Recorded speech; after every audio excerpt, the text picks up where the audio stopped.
का ऊपर का एडिटिंग।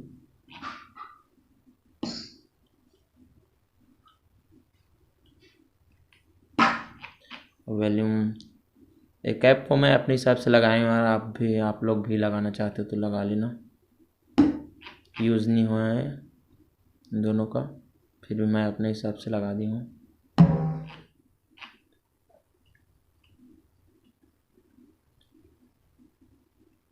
और वॉल्यूम अपने हिसाब से रखना।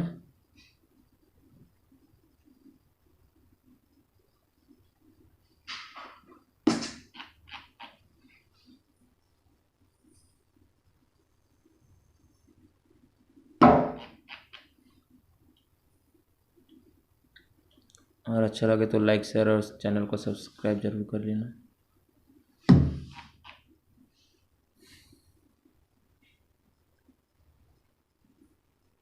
चलो अंदर का एडिटिंग।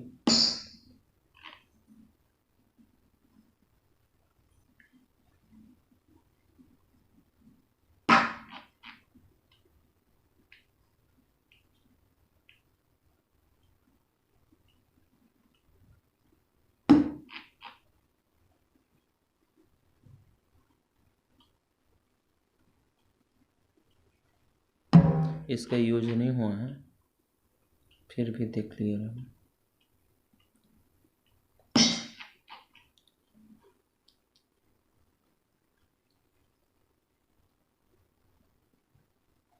अपने हिसाब से इंस्ट्रूमेंट भरता हूँ यार।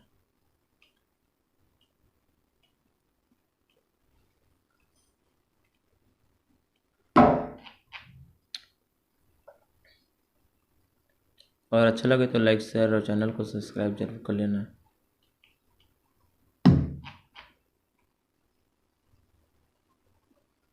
तो चलिए मिलते हैं नेक्स्ट वीडियो में।